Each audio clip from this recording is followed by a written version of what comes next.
Frank Williams, and he is a longtime friend of Hildene.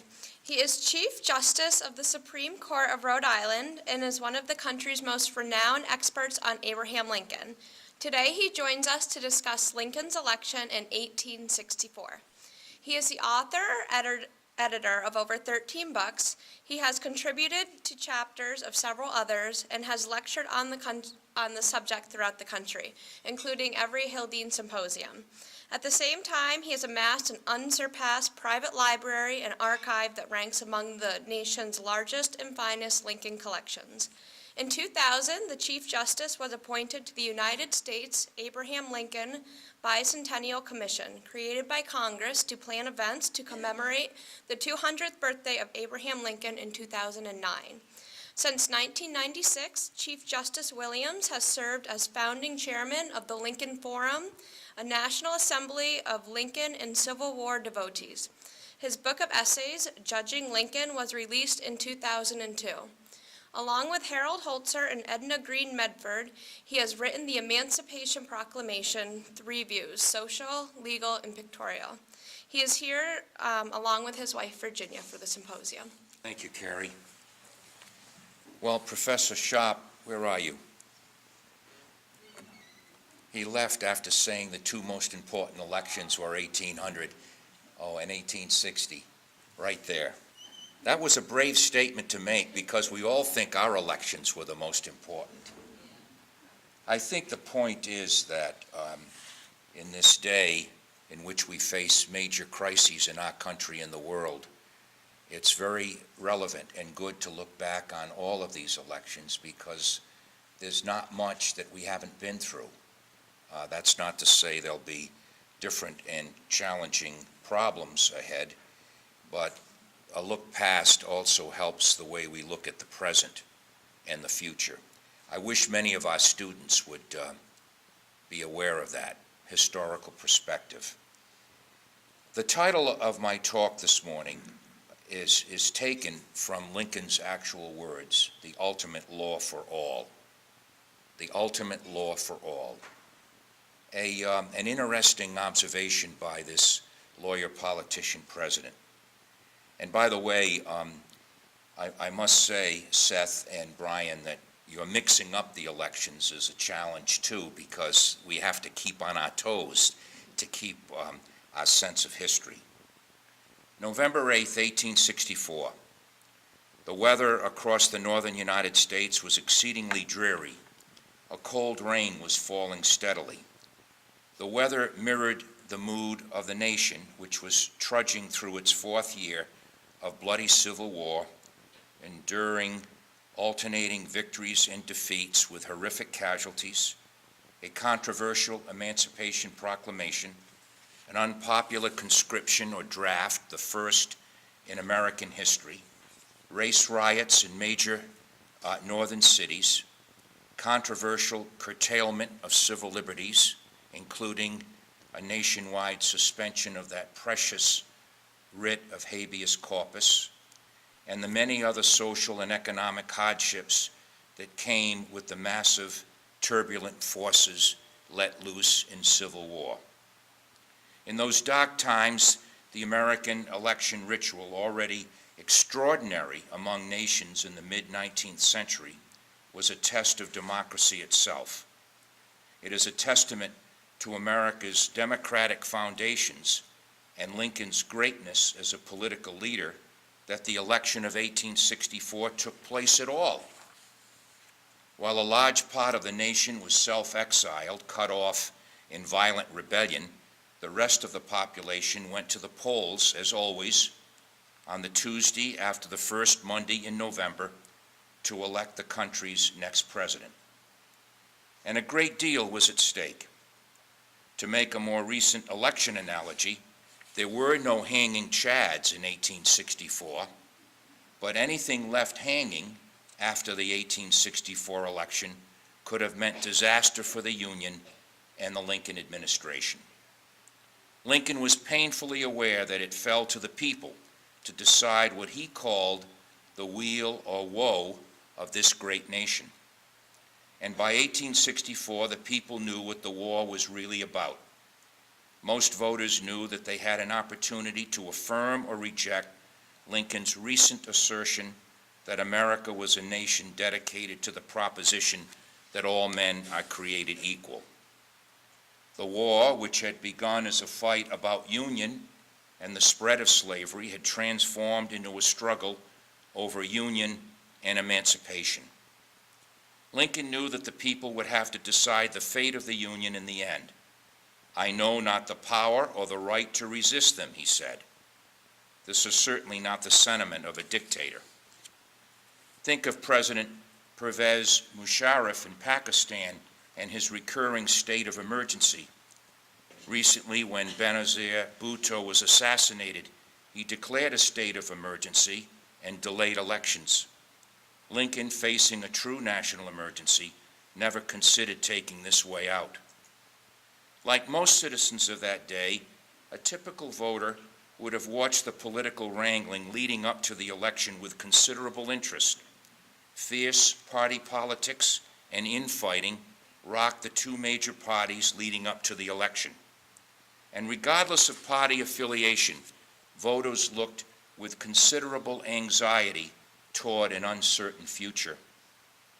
Although many respected prognosticators believed the war would end soon, there was still uncertainty about the terms for peace.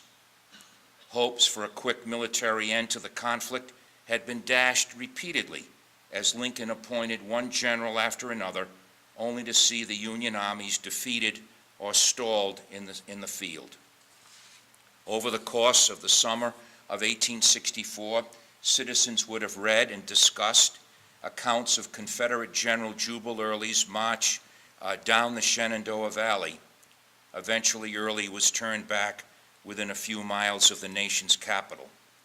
Imagine the average Northern voter's shock and dismay at the tremendous losses suffered by the Union armies in the spring overland campaign of 1864, especially at the battles of the Wilderness and Spotsylvania, with 32,000 casualties and still more missing. Followed by the botched assault during the siege of Petersburg, where incompetent Union generals led their troops into a giant man-made crater of their own design, letting victory slip through their fingers. Lincoln even conferred with his general-in-chief, Ulysses S. Grant, at Fort Monroe to discuss the carnage. President Lincoln's feelings were not that different from the typical voters. Lincoln was at the eye of the political storm, but his feelings about the war's progress in the coming election mirrored the sentiments of the Northerners. He was forever frustrated, until Grant, at his diffident Army of the Potomac, which never seemed to engage its full might against the enemy. Lincoln even went so far as to remark to General George Gordon Meade, the commanding general of the Army of the Potomac, "Only be sure to fight. The people demand it of the Army." Lincoln had his own enemies to engage, too, and he faced opposition from all sides of the political spectrum. Henry Raymond, chairman of the Republican National Committee, wrote in his New York Times, "One denounces Mr. Lincoln because he did not abolish slavery soon enough, another because he assumed to touch it at all. One refuses to vote for him because he keeps Mr. Blair in the cabinet, another because he keeps somebody or anybody else. Fremont runs against him because he disregards the Constitution, and Wendell Phillips speaks against him because he recognizes that instrument at all. Some censure his lenient method of treating the people of the southern states, others his barbarous and inhumane mode of carrying on the war. One set of politicians vilify him for not admitting the southern states at once into the Union, and Wade and Davis, with equal malignity, brand him as a usurper for proposing to admit them at all." It reminds me of the old saying, "He who has no enemy has no friend." In Lincoln's political world, today's friends were tomorrow's enemies. Samuel F.B. Morse, inventor of the telegraph and vehement defender of slavery, was one of Lincoln's harshest critics in the North. He said, "Fanaticism rules the hour. The fanatic is on the throne. I use the term fanatic in no loose sense. Fanaticism is a frenzy, a madness, a spirit of the pit, clothing itself in our day in the garb of an angel of light, the better to deceive the minds of the unthinking and the simple. That's a pretty fanatical quote about fanaticism. And though Cyrus H. McCormick, inventor of the farm reaper and rich Chicago industrialist, did not leave the world with any colorful quotes, he too was outspoken and deeply opposed to the abolitionist cause and the Lincoln administration. All told, there were probably more than 1 million voters in the North who believed in the justice of the Southern cause. Add to that virulent opposition a military quagmire, and it is not surprising that by August, Lincoln had become pessimistic about the likelihood of re-election. It was at this low point that Lincoln wrote the amazing blind memorandum, which he had all of his cabinet secretaries sign folded so that they could not read it. The words capture something of the person. This morning, as for some days past, it seems exceedingly probable that this administration will not be re-elected. Then it will be my duty to so cooperate with the President-elect as to save the Union between the election and the inauguration, as he will have secured his election on such ground that he cannot possibly save it afterwards. Despite his concern, Lincoln remained steadfast in his convictions and hope. The day before that blind memorandum was written, he told the soldiers of the 166th Ohio Regiment, "I am a living witness that any one of your children may look to come here as my father's child has. It is in order that each of you may have, through this free government which we have enjoyed, an open field and a fair chance for your industry, enterprise, and intelligence." Looking at the struggles within the parties leading up to the 1864 election, which were often based on personal animosity and petty infighting, brings to mind Aristotle's age-old insight relevant today: man is by nature a political animal. The Democrats, hoping to capitalize on a series of mediocre and failed military campaigns, would convene in Chicago in August and attempt to nominate a unifying candidate.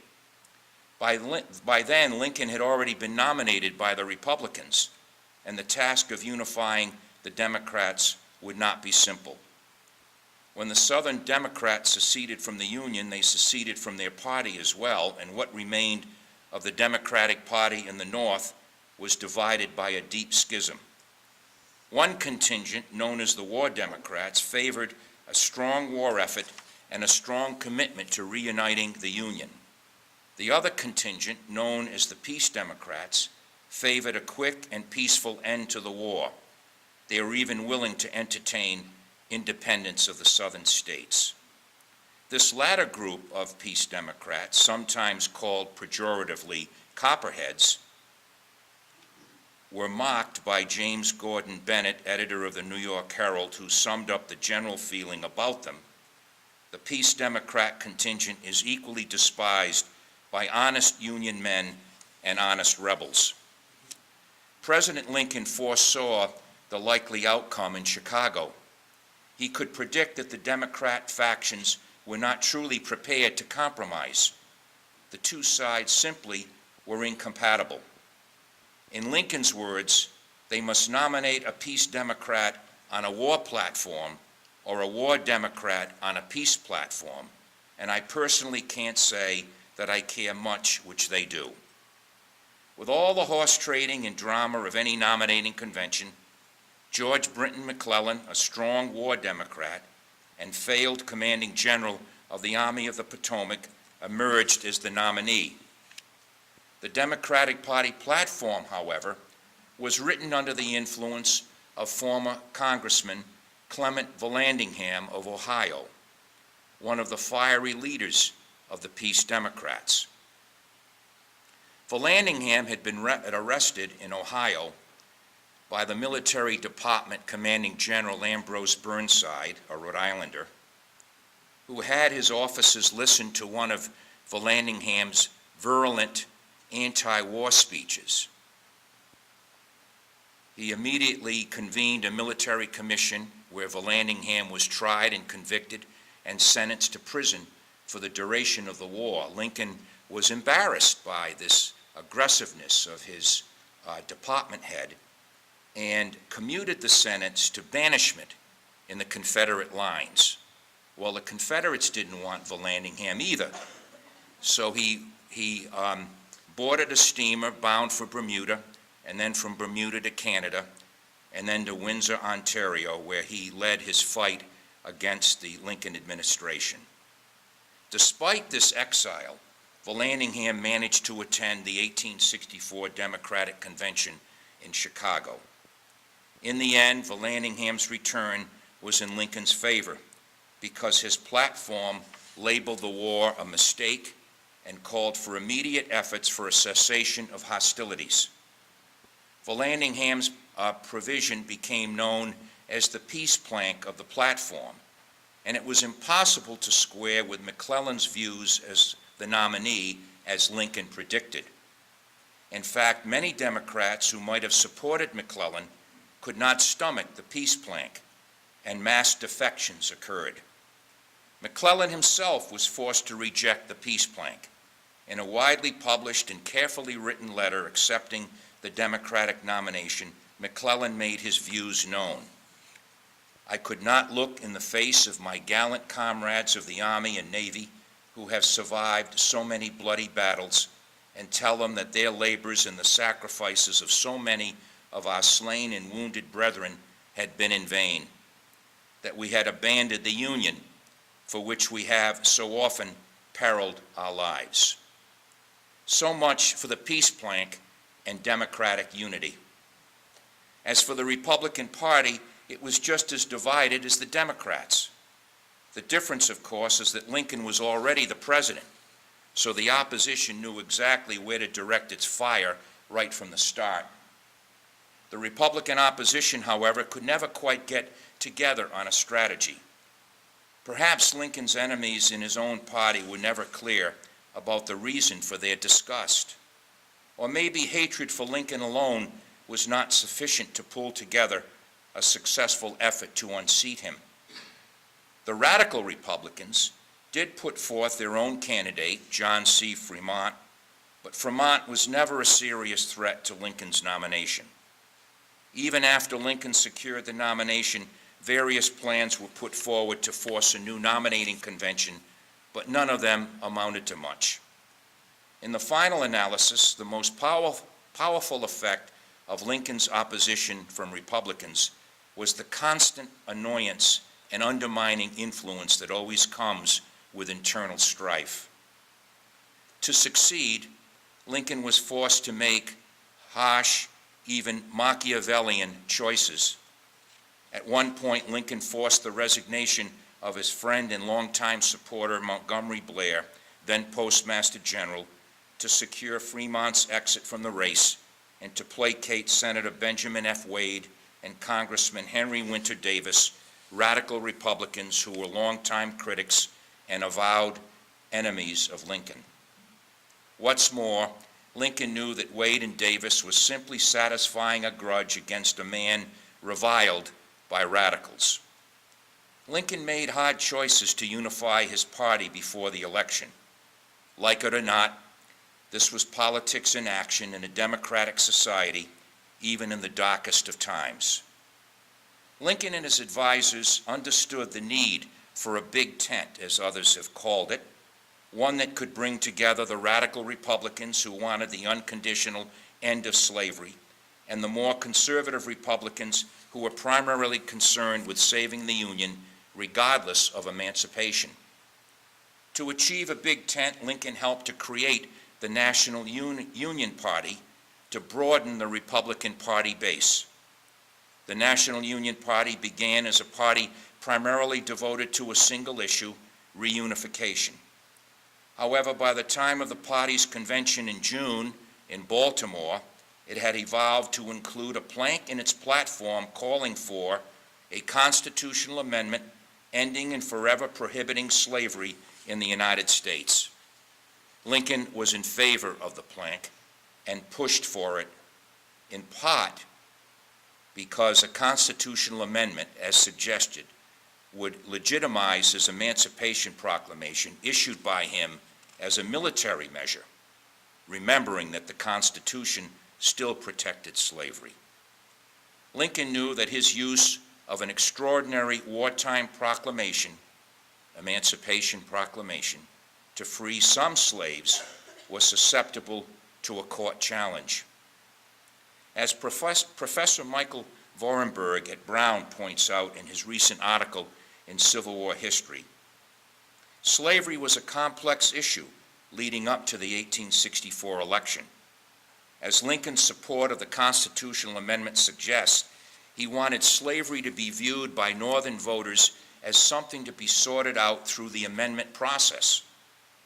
Northern Democrats and Southerners, on the other hand, wanted voters to see emancipation as an obstacle to peace. Lincoln's opponents made every effort to cast Lincoln as a tyrant who would accept peace only on terms of absolute and immediate emancipation. Those opponents could point to the wartime proclamation as an obvious example of Lincoln's radical stance.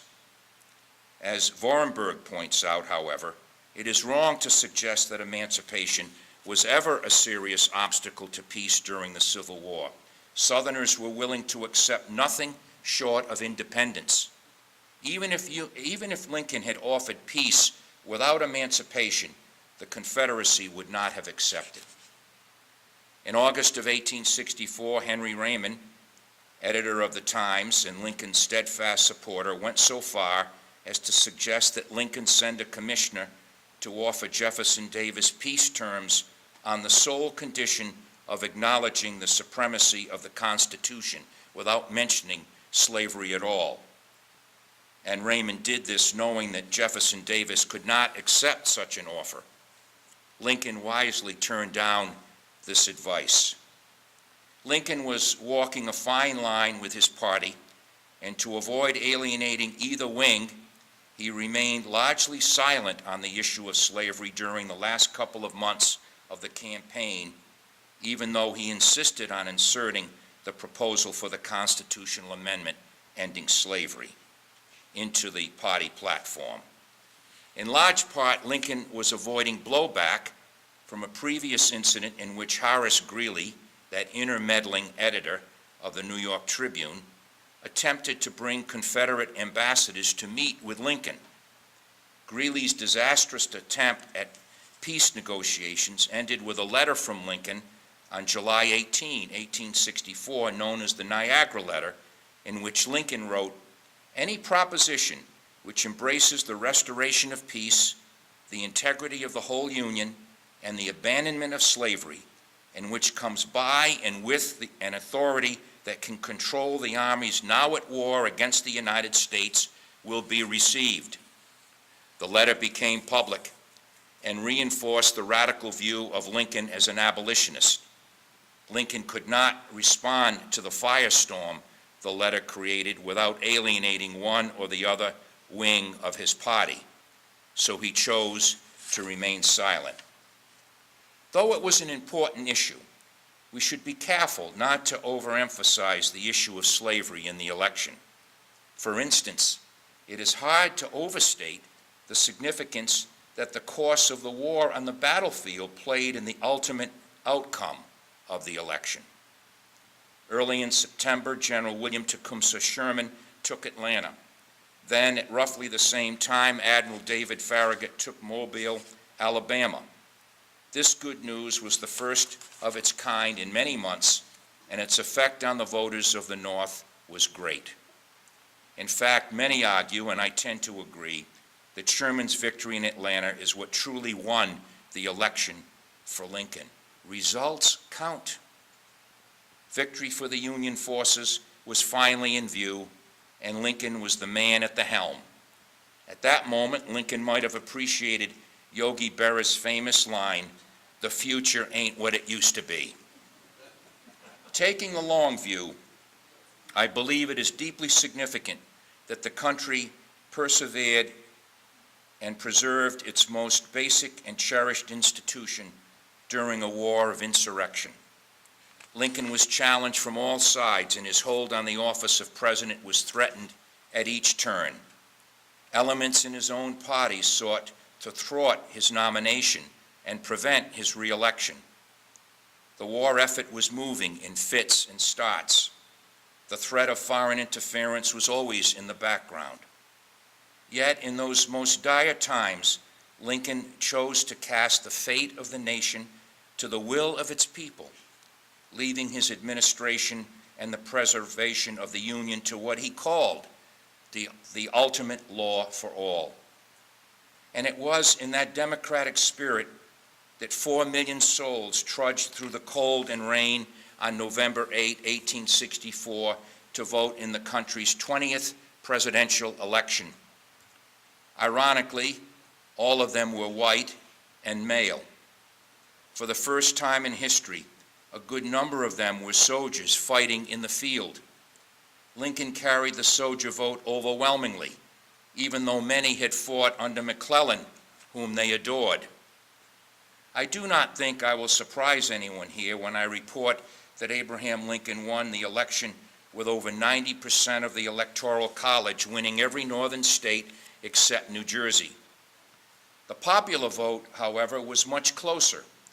Lincoln took 55%, 2,200,000, to 1,800,000. Nonetheless, the majority of those who voted chose to affirm Lincoln's administration and his approach to the conduct of the war.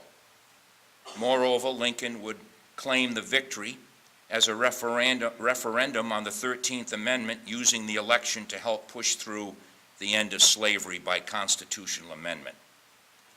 Our democracy is stronger for having weathered that storm, though it was rough seas all the way. As the old African proverb goes, smooth seas do not make skillful sailors. Thank you very much.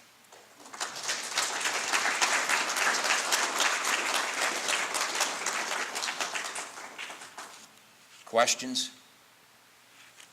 Yes, Michael. Could you tell us in a little more detail what Lincoln had to do in terms of twisting arms or whatever to get the Democrats in Congress to support the 13th Amendment in January of '65? Well, this was the lame duck Congress, because as the previous speaker indicated, the new Congress wouldn't meet till the following fall. But he wanted that resolution going to the states by this lame duck Congress. And he did, Michael, almost everything to get the necessary votes. And he succeeded, using political allies like Seward and other congressmen that were in favor.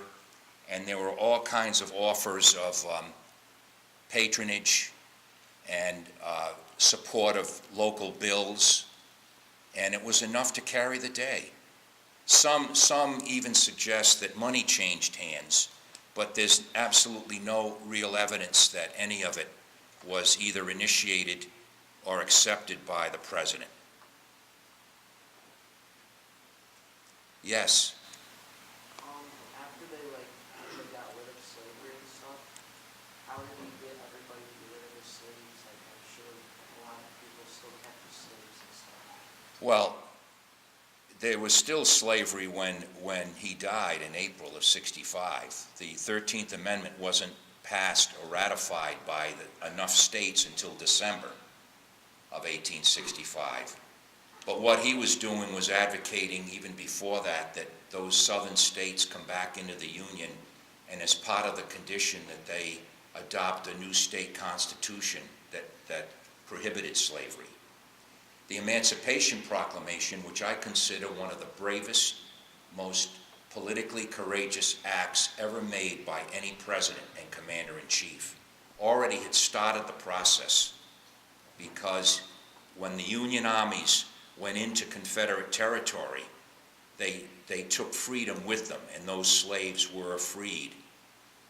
And also, It didn't take long for the slaves still held in Confederate states without Union occupation to hear the word on the grapevine that there was finally an administration in Washington that had as its policy, manumission, freedom. So that was the beginning of, I think, of this turning the worm, so to speak. Lincoln and I'm just trying to be short here, but Lincoln in letters to military governors like Hahn of Louisiana, and in his last couple of public statements, he was making suggestions and recommendations that education and the right to vote be allowed these free blacks, especially those who had fought in the Union Army and Navy. So this was the beginning of Lincoln's attempt at Reconstruction, which was cut short, of course, by John Wilkes Booth. Yes? I know your focus is on the election, but I also know how deep your knowledge is in Lincoln. And I wonder if you could comment at all on the depression that he supposedly was suffering and what was going on with his wife in terms of her illness when he's faced with this election challenge. In 25 minutes? I'm only kidding. I'm only kidding. You need to read Joshua Wolfschank's book on Lincoln's melancholy.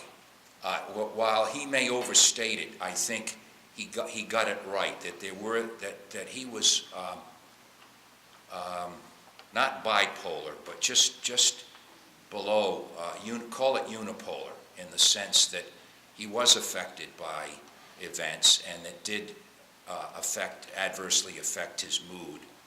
But as Joshua points out, he was able to function. How else could he do all this stuff? The loss of loved ones, was a great effect on him, like his boy Willie in the White House at 11. And Mary never got over that. I don't think he did either. So there were other events, even pre-war, that I think affected his thinking and the way he behaved. But again, people are fascinated by great people's health, aren't they? And it isn't just depression. Was Lincoln a Ma fan? Did he have this aortic heart condition? Marfan syndrome hadn't even been diagnosed during Lincoln's lifetime. So people indicate he would have died. Some indicate he would have died of some other cause. That's the interest that people like Lincoln give. But the depression, I think, was real, or the melancholy was a very real thing with him. Was Marfan still? Was Marfan? No, I don't think so. I don't know if all of you know that Marfan syndrome affects pretty much large boned athletes, and it's still a problem today unless it's diagnosed and treated. You can't treat it. And what happens is it's a weakening of the aorta, and if you don't get it in time, the aorta will burst and it's sudden death. And this sometimes happens on the basketball court with large women athletes or men athletes. But I don't think Lincoln was a Ma fan. This all started, oh my God, about 30 years ago from a Dr. Schwartz in California. And it caught on, and it's still a matter of discussion because we're talking about it now. Yes, Ken. What role, if any, did the Gettysburg Address or the message of that address play in the 1864 campaign? Well, I think it's hard to, what role did the Gettysburg Address play in the election of 1864? It's hard to really quantify when you talk about a very general comment about what our nation should be. Many of us think that before the Gettysburg Address it was the United States are, and after the Gettysburg Address it was the United States is. This was Lincoln's vision that he incorporated into the war effort. But as Alan Gelso has pointed out, the Gettysburg Address, unlike Emancipation, accomplished nothing. It was not an act like the Emancipation Proclamation, which, of course, manumitted slaves as the Union Army went through the Confederate States. But as a statement of vision and what our nation should be, it was great. It was great rhetoric. Yes? I'd like to invite you to speculate a little bit, perhaps against your own thesis. Judges don't speculate. I'm only kidding. You should hear it. You should hear us in chambers, in our conference room when we take up cases that are coming before us. Go ahead. You emphasized and endorsed Lincoln's speculation and expectation that without some good news from the battlefield, he was going to lose. And you said battlefield results matter, and there is, of course, a train of thought that says without Sherman's gift of Atlanta, Lincoln would have lost. Now, this is speculation, but given what we know in retrospect, namely that he not only won, but won by, even in the popular vote by the standards of that day, a landslide, 55 to 45 in those days wasn't close. Given that, as you said, the military vote went overwhelmingly for it, and given that historians, in retrospect at least, clearly see that the Confederacy was a whole lot more far gone in the summer of 64 than the death toll at Cold Harbor would indicate. Is it possible that Lincoln was just being a little down on that day? I don't think so. He didn't know that. I mean, we can look back in retrospect. And I think one of the things that will come out of this conference, as with all conferences, is that we need to judge what happened and the people and events in the context of the times in which they occurred. I think Lincoln, why else? What a strange thing to do, that blind memorandum. By the way, the Library of Congress, right, Harold, they own it. Yes. And Virginia and I have seen it when they've had it on display, and it brings a chill to you, because here's the President and Commander-in-Chief expecting to lose the election, writing that, folding it up, and you can see the folds on the original that the LOC has, and having his cabinet members sign it. And no one has really, I think, fully explained, why this? Why didn't he just tell them? Or why did he feel it necessary to write it out and then not have them look at the contents until after the election was over? So he had, I think at the very least, he had this very deep sense of depression, melancholy, fear of failure, that all that he had endured as president, and I mean, we all know the pain and heartache that he endured, would have been for naught if Mcclellan had defeated him at the polls. Yes. In the same vein, presidents since then have certainly tried to, let's say, promote the battlefield victories before elections and other votes. Was there any sense of that with Lincoln, where he was really pushing, you might read what he wrote or directed, where you might get a little bit of sense that he was, let's say, promoting a little more strongly than people might have thought? Well, the question is whether Lincoln was pressing. It's a very good question, whether Lincoln was pressing more as a politician than as a commander-in-chief battlefield victories to ensure his victory at the polls. I don't think it was. I think there was some of that there, but look at the pattern of his beseeching victories in the field. It antedated 64. Look at the chagrin he had with General George Gordon Meade, who he believed did not close the circle when Lee had his back to the Potomac, which the river had risen. He couldn't extricate himself, and Meade was not able to bring it to closure. I don't think it was all Meade's fault. I think Lincoln may have expected too much. He wanted the war to end the soonest. So I think this was a consistent pattern.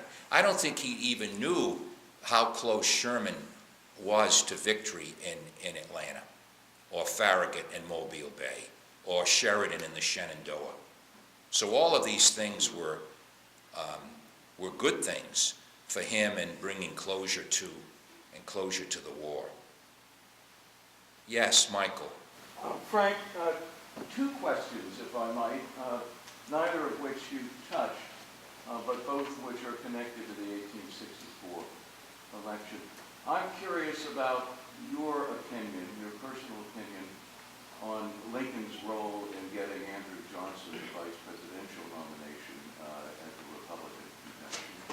And I'm also curious about why you think an overwhelmingly Republican Congress in February of 1865, before the electoral votes are officially counted, adopts something called the 22nd Joint Resolution, which allows individual members of the House and Senate to challenge electoral votes. Two very good questions that Professor Holt has asked. The first is, what about Lincoln's candidate for vice president, which the incumbent was Hannibal Hamlin from Maine, I think a good man and an abolitionist, and the National Union Party convention selected Andrew Johnson, a Democrat, war governor of Tennessee, and what, if any, involvement did Lincoln have in this switch when he was apparently happy? You know, Michael, as well as I, that there's been debate over... No, I know, and I know Don Fehrenbacher tries to disprove it. I think Lincoln had a lot to do with it. Well, I happen to...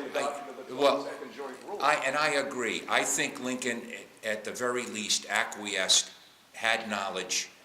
He did it, or he allowed it to happen, because of this National Union Party, this expanding the Republican base to bring war Democrats and others into the fold and to support the administration. I don't think there's any question about that. See, what I think it is, and this is, I'm sure what people, is to have Johnson nominated, the Republican National Convention had to recognize the legitimacy of the 10% governments from Arkansas, Louisiana, and Tennessee. And Lincoln wanted that done.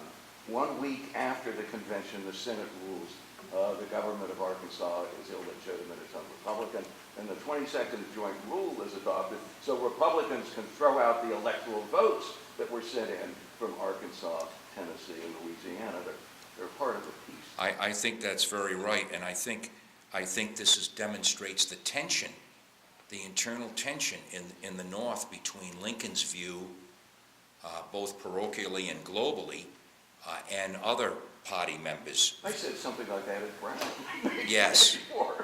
Well, Michael and I were showing our age because we had a great conference at Brown in 1984, and I was thinking it was 1959. This was last night, and I only had one glass of wine, so it couldn't have been that. But we had a great conference. Gettysburg College had a great conference on the 175th anniversary, and I hope all of you will continue to participate where possible in the bicentennial activities that will ensue for the coming year. Other questions? Thank you very much. You've been great.